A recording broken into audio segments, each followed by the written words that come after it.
Switching gears now, in the four-state area, we know heroin addiction does not discriminate by race, age, or income level. WHAG's Carolyn Blackburn tells us how those that are reeling with heroin addiction in Winchester are coming together to fight their demons. Former addicts told me they can find their next fix within minutes. But instead of giving in to their weaknesses, every Sunday they bond over something they say is bigger than themselves. At this church in downtown Winchester, you'll hear the sounds of a sermon. How many people woke up this morning and says, "Thank you, God, for what I have"? You'll see young ones squirming in their seats.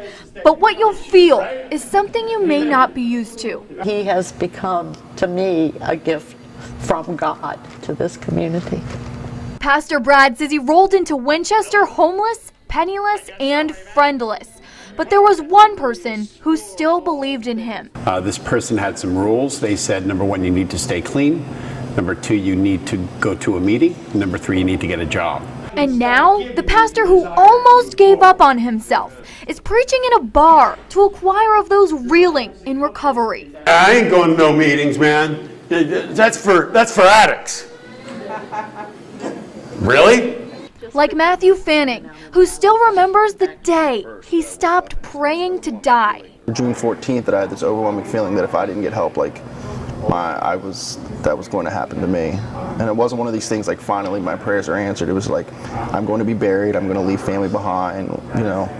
His mom reflects on her son's lowest low, which ultimately brought him to rehab. He was slumped over the steering wheel of his car, and I was really so afraid he was going to be dead.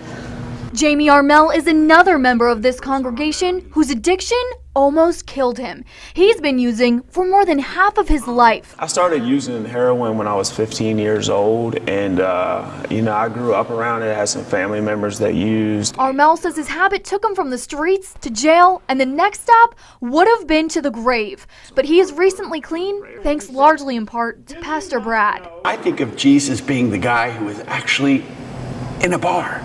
When he was alive, he was dealing with people who were desperate, hopeless. There are more than 300 members at Grace Downtown of Winchester. Pastor Brad says anyone who's searching for recovery, struggling through withdrawal, or needs someone to talk to is welcome to join their ministry. Reporting in the newsroom, I'm Carolyn Blackburn, WHAG News.